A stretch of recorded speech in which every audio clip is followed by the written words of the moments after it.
This is the K95.3 Sports Show podcast, brought to you by The Fan Zone in Wilmer's Candy Mall.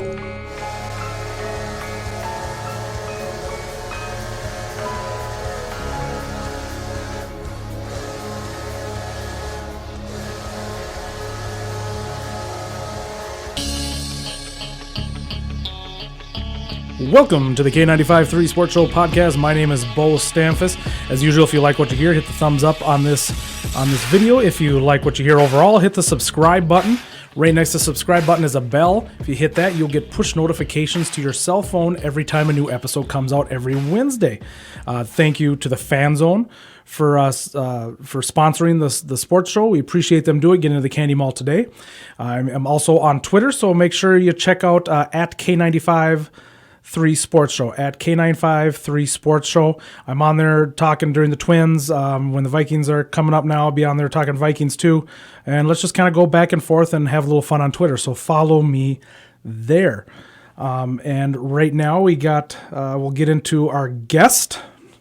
Normally we have two guests, but just decided to do a single guest this week. Brought in a new guy, our guy that you guys who listen to K95 have heard. We got Kraig Winzenburg here. Kraig, thank you for joining us. No problem. Thanks for having me. Yeah, man. I appreciate you coming in. You know, you're a part-timer with us, and we kind of always seem to not really be working together. You know, you would come in for the games late, and right. I'd be just leaving. So we've never really had a chance to just sit and BS and talk sports. So here we are doing that now. Yeah, that's awesome. Sports is pretty much my second life. That's what I love to watch, love to do. Music is number one. Well, family's number one. Sorry, family. Yeah. I'll edit that first part out. Number two is music. Number three is sports and music. That's kind of what I do. So I enjoy it. I love it. I like them all, high school to pros. Nice. That's you're exactly like myself, man. That you literally said everything: family, sports, and music. I agree with all of that. So, well, let's jump on into the Twins. Yeah. 5-2 last week, since we last had our show. A sweep of the Rangers. Yeah, four game sweep of the Rangers, first time ever. That at Texas too, so that was huge too. And Texas isn't a horrible team. No, they're not a great team. They're just so. They're there. They've had a ball bounce a few the wrong ways. They're one of the few teams that doesn't have that many on the injured list and still can't get it done. But they're getting there. They're working their way. Yeah. They have that home field advantage in July and August that we have in May and June, where it's 30 below here, but down there it's 95 above. Mm-hmm. Kempler ended up feeling the effects of that game by getting a little heat sickness. Yeah. But, that's something you can't prepare for, that's for sure. You can drink all the water you want, but until you play in it, it's nasty. Yeah, no, so, excuse me. So it was, overall, it was a pretty easily won 4-game series. There was not a lot of, oh no, what's going to happen? And we just kind of handled them. A lot of first inning runs. Yep, they talked about that last night. I heard on the radio show, they're asking the pitchers how much fun it is to go out there with a 4-3 lead or, a 4-0 lead, because they just jumped on Texas right away and was able to coast. And Gibby was the one that was there, and he just said, it's very easy to go out there and throw strikes when you know you're up 4-0. So if somebody hits one out the park, big deal. Yeah. You're still up. So yeah. Well, unfortunately, that worked against Gibby last night. It did. On Monday night, because he got 2 runs right away at the beginning. Yep. And but then he's like, no. I'm okay throwing this meatball down the middle to Abreu. Boom, he's gone. You throw anything near to the plate to Abreu, and he's going to smoke it somewhere. That guy's been it was a huge twin nemesis ever since Frank left there. He just kind of took his place and said, okay, I'll be your rotten White Sox that you love to hate. So. Yeah. So overall, it was a good 4-day weekend over there that brought us up 2.5 games above Cleveland. Then our loss Monday night brought us back down to 2. Overall, Pinata came back. He had a decent start. He got the W. Right. And then, I think one thing I do want to mention is Dyson. Yes. Everybody was crapping their the quote-unquote fans that claim to be fans, but all they do is like to complain, or crapping themselves because he came out and did so horrible those first 2 before going on the IL. Yep. Now he's given up 1 run now in 4 innings, had a W, so this is the Dyson that everybody else had seen, yes. And Yeah. that's what the Twinsies sure, as far as their scouting, I mean, they're usually right on about 80% of I'd even go 90% of the time. If they see something, they know it's in there, they're going to give them a shot to try to prove it. So, Yep. And they did. Yeah, so it's nice that Dyson has finally shown up and people can start relaxing on that. I mean, that's speaking of Twitter and everything. I mean, it's just funny. Just to show you what Twitter on. If you're not on Twitter and you're listening to this and you're wondering, God, what's Twitter all about? Just imagine everybody complaining, Right. and just being ruthless. That's essentially mostly Twitter. And during the entire 4-game, but I didn't bring my personal cell phone in here. I was going to pull up my account. During the entire 4-game series with Texas, they, obviously we won, Right. and they basically didn't. Nobody on the when the Twins win, they at the end of each game, the Twins will put the score. Right. Recap: we won 6-3, or we lost 6-3, and then people comment underneath there, and it was like after each win, it was like 20 replies. Exactly. 24 replies of just the usual people saying, hey, good job, and most of them are positive. A couple of people complaining about whatever. And then last night we lose to the White Sox. Yep. And all of a sudden, the final score, they put it up 6-4. 65, 75, 85 replies. Everybody just crying and moaning about it. And it's like, and so halfway through the game, I put I put on it underneath one of the Twins, and I'm like, here come and I put in quotes, fans that disappeared over the last 4 days. It's like, it's a division opponent. Yep. So, I mean, and two, like we mentioned, we talked just before we went to record, Nova has been the best pitcher over the last 30 days in Major League Baseball. Yep, 5-1 was he, or 6-1, something like that? Yeah, 2 complete games. You're right. His ERA is like .49. Right. I mean, so, yes.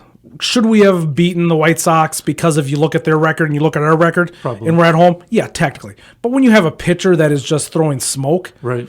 you're not. That's not going to happen. And we just got off a hard. Well, it wasn't real hard at 4 game, but it was on taxing. the road. Yeah. It was taxing. It was down in the heat. Everybody was getting back home, getting back to used to being in Target Fields. Yeah. So it was just funny how everybody's like, "Oh my God, you lost to the." It's like, you guys, we can lose games. Yeah, it's possible that's going to happen once or twice more before the end of the season.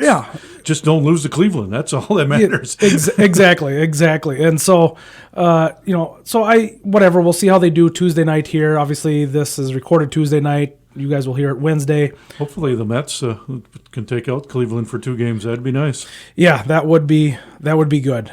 We still do have an easier schedule, but it showed what happened. Just people need to calm down. I've never seen people overreact so bad with just one loss here and there. I mean, apparently these fans think we should have won 162-0. Oh, yeah. Good luck with that. Yeah. So it's ridiculous. We're gonna lose some games to these division opponents because they're division opponents. We know each other very well. And Minnesota fans are notorious for waiting for that other shoe to drop. I mean, we had an 11-game lead. We lost it. Now they're like, oh, no, the sky's falling. It's all over now. Yep. Well, no, it's not. It's they're playing good ball. Yeah. They're just some games, like you said, they're going to lose. That's all there is to it. There's 162 games, people. Yes. 106, not 16 like the Vikings. Yep. 162. You can afford to lose some every once in a while, and there's the ups and downs. So we're still doing well. We've stayed even. We're up 2 games. We still got Cleveland 6 more times.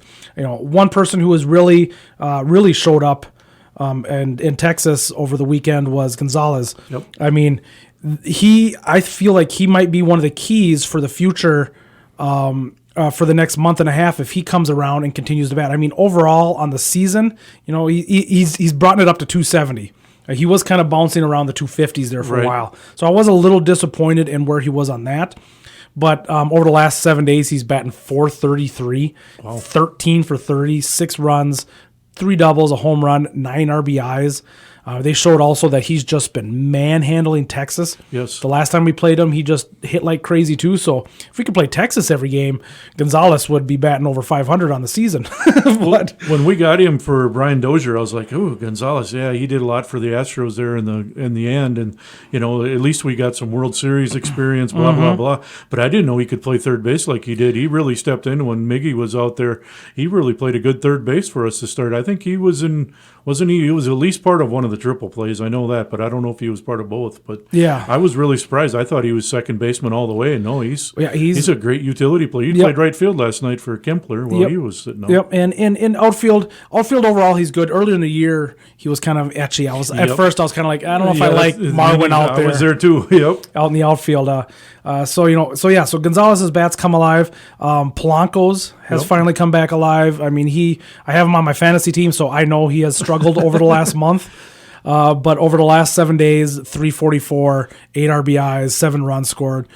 Sano triple was nice. Yep. Sano over the last week, 321, batting 3 home runs. He's still in that 243 overall average. But for people who listen to the show, they know that's what Sano is. You're going to put those up for a power number. That's what you're expecting from a power guy. He's going to have a lot of strikeouts and he's going to bat in 250s. But as long as he gets his 70 RBIs and 25 homers, you're happy. Yeah, exactly. And that's what I've said. The management had pumped him up as such a great player coming up. Yep. And I think that's why people always constantly are so negative on him, because they for some reason had in their head that he's going to be batting 320 and hit 45, 50 home runs and have 120 RBIs every year. Yeah, they brought him up as the next Mickey Mantle, and it's kind of a shame that he was going to be the next Morneau and Mauer with Buxton, that those two were going to be the new leaders. And they had a lot of weight on their shoulders. Mickey's been watched since he was 16, 17 years old, ever since.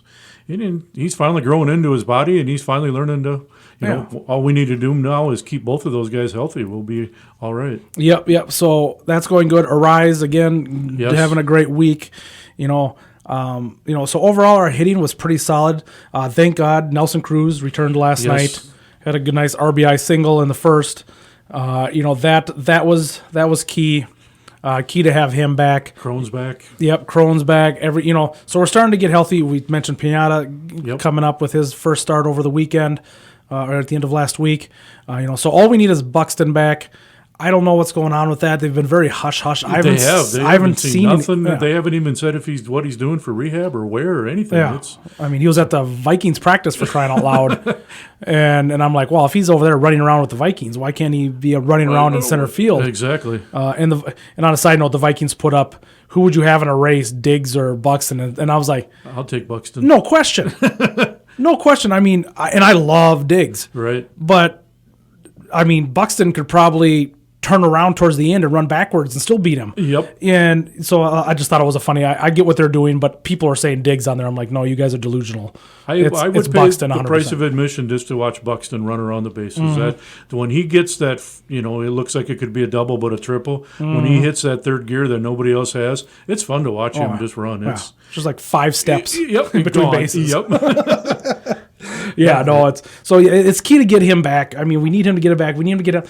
And my question is do we would it be smart for the Twins organization just to be like, hey, we need you healthy. Right. We don't need that random first out in the 5th inning by you diving forward. Right. Sometimes take the hop. Yep. Or take it off the fence if you don't think so, but we need you healthy. Exactly. Yeah. That one out has hurt us. Yes. Did it really make that big of a difference in that game? I don't think so. Yeah, he's better out there. I'd rather have that drop for a single. Yeah, me too. And him being 100% healthy since then. And that guy's got a cannon of an arm too. People don't know how good he can throw because he catches everything. Yeah. I've seen him throw out guys at third that most people couldn't. Mm-hmm. But they always say they don't want to take away his aggressiveness. Well, I think he's a young kid and he's he doesn't know any better. He just thinks he can get it. They tell him go get it. But running into the fence, you can stop that and you can just let it, bounce off and throw it in. Yeah. So I'm happy with you in the first 3 innings with Yeah, that. let's live another day. And his bat finally came around this year, so that's another reason why we're loving on him. He's finally hitting, what is it, about 220? You got the stats probably there in front of you. Yeah, let me find it here. Yeah, But he's learned to take the walk, and he's not swinging at stuff that's out of the zones. Yeah, 262 on the season. Yep. So which is way better than what he has in the past. Oh, yeah, he was at 212. Yep. And so... And give props to Cave for coming up and, filling in for him. And he's done okay. He's done better recently. He's just a lunchbox kind of guy. He just brings it there. You don't hear a whole bunch about him, but he doesn't make the bad play and he doesn't make the dumb play. His back could use a little bit, but, he's all right. Yep. No, I hear you. And so... Plus, we got call-ups coming up real soon, so that'll be interesting to see. Yes. It'll be interesting to see who we come up here with September call-ups and go from there. That'll be interesting. Well... like I said, we got the two game division league going in tonight. This is the, as I talked last week, this is the time to make hay. Right. Because we had their first game against Chicago. Now we still got Chicago 2 more times, Detroit 3, Chicago 3, Detroit 4. Right.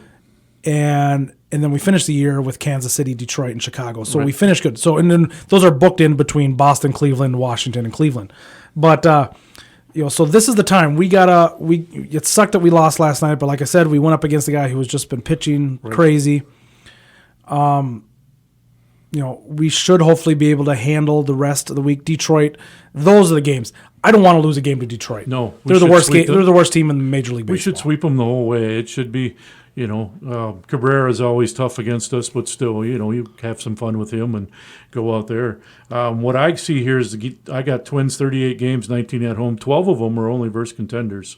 And then if you look at Cleveland, they've got 16 at home and 18 of their last games are against contenders. So Cleveland's got to step it up. That's for sure. We'll see what happens. Yeah. So it's a lot of games to go, and like I said, the key is going to be those 6 games against Cleveland. What do we do there? Yep, those are going to be the must-win games there. Yep, that's going to make or break the division. It will. Us playing other teams, Cleveland playing other teams ain't going to have as much effect on the division as us physically playing Cleveland themselves. Right. I don't know if there's anything else you want to talk about with Twins, Craig, but. Like I said, just interesting to see what they're going to do for call-ups. AAA's been doing okay. Some of their studs that they've been moving up I can't think of their names right off the top of my head, but their shortstop that they drafted, he's already gone up 3 classes in 1 year. So that's something to look forward to. What do you do with him, though, since you already got Polanco out there? You're not going to move him anywhere. So it'll be interesting to see. I don't know. I always thought maybe get rid of one of them for a starting, get another Brieros, get somebody a number 2, get somebody that's got some experience in the playoffs maybe is what we needed. I doubt if we trade for anybody. I don't expect to, but we'll see. No, I agree. So, excuse me. Vikings' second preseason game was Sunday night, nationally televised. And once again, I watched pretty much the first half.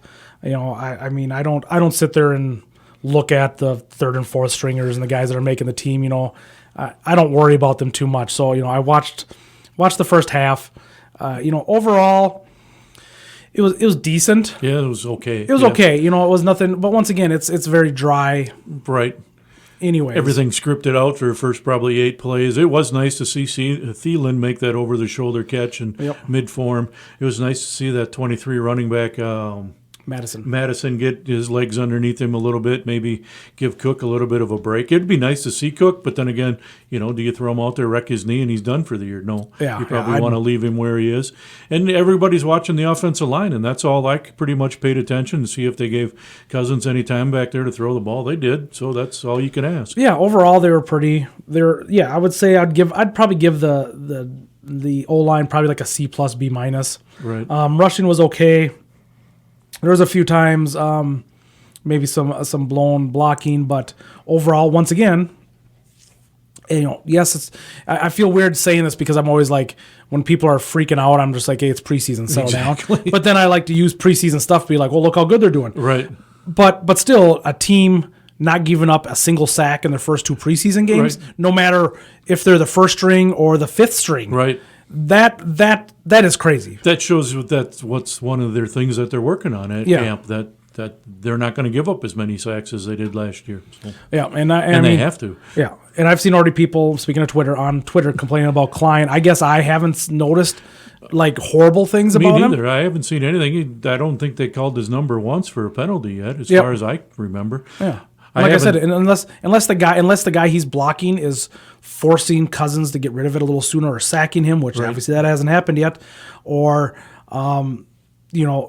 forcing a fumble, whatever it is, I just haven't seen it yet. And so I wrote underneath the one person, Paul Charchian. Yep. He's like, people complain about Klein, and I agree. He hasn't been looking very good. And I'm like, I'm not worried. Right. I'm not yet. It's an offensive line for one. I mean, they're taking it as preseason too, I would imagine. Yep. The Vikings line looks at least, if you looked at this preseason game to last year's preseason game, I would imagine you're going to see the same things.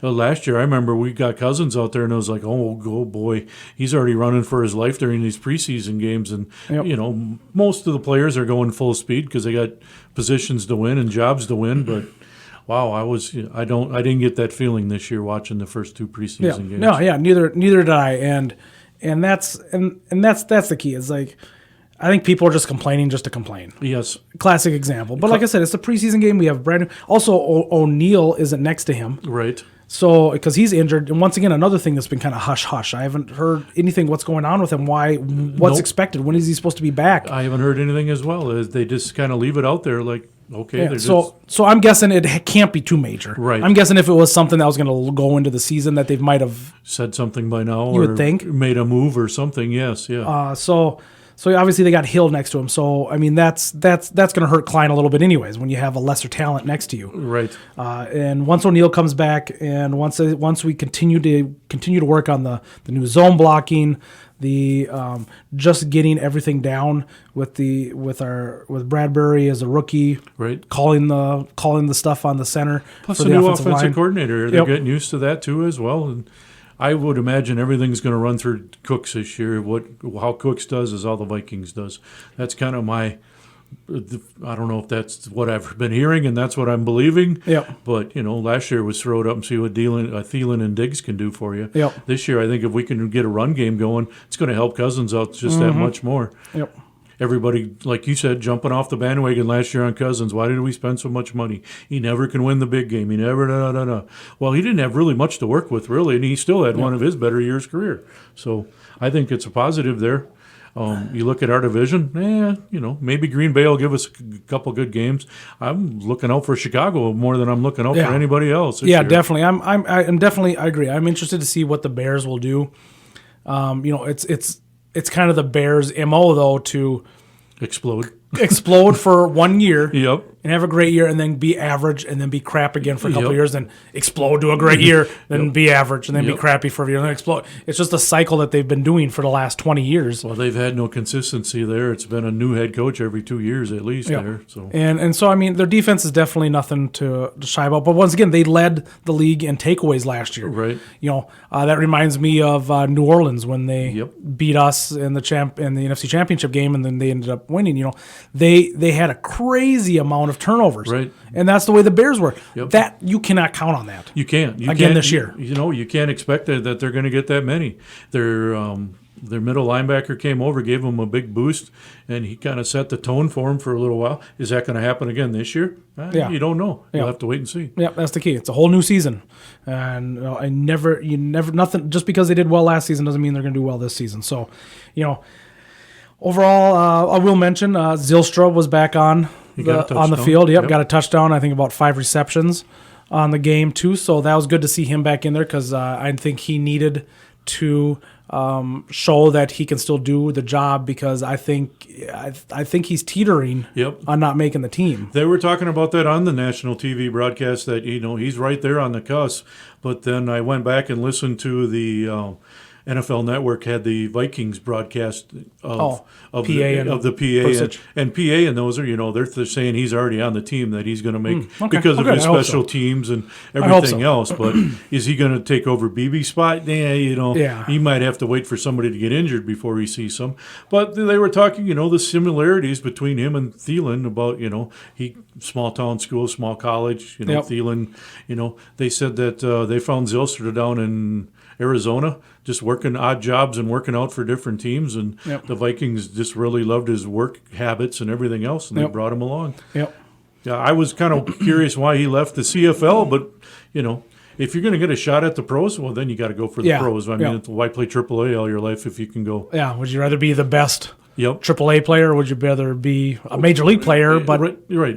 That's the thing. Yep. Yeah. And there's going to be, are we going to pony the money up for Diggs and Thielen? Well, then he's already known the offense. He's going to, and it's great to cheer for the local guy, of course. And it's just that much fun. It's just like even when the Twins play Hunter Dozier, it's like, you cheered for him for the 2 years he was here for his Stingers. It's hard to boo him now because he's a Royal. It's like, the kid's a good guy and he's really good. But Also on my fantasy team. my fantasy baseball team, the only good move I picked up is my second baseman. I got nailed right away and got hurt, so I picked up Gonzalez for my. So that's the best that I've been able to do.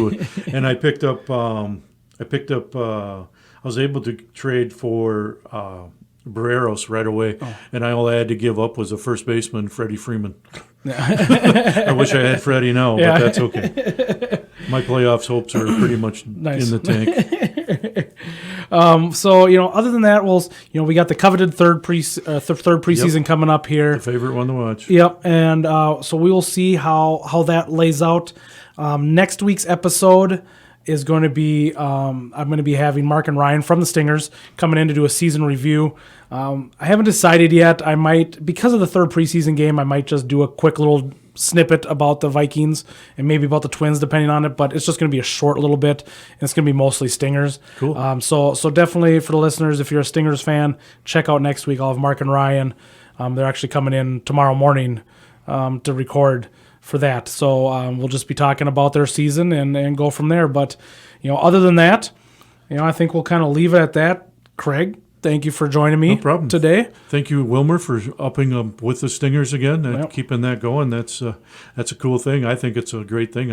I love it's not even minor league baseball. It's just players that are out there playing for the love is what it's all about. So that's cool. And it's a good atmosphere. If you've never been there, you're missing out. That's for sure. Yeah. Who knew that Barry could play the national or the Take Me Out to the Ballpark on the guitar? That was pretty the baseball was great too, but watching Barry play the Take Me Out to the Ball game on the electric guitar was one of my highlights this year. So kudos to Barry. Thanks for having me, Beau. I appreciate it. Anytime. Yeah, definitely. We'll have to have you on more here throughout the Vikings season and go from there. But hopefully we can watch them. Yes, exactly. So thank you, guys. Thank you all for listening. Once again, hit the thumbs up, subscribe, all that good stuff. And we will check you out all next week.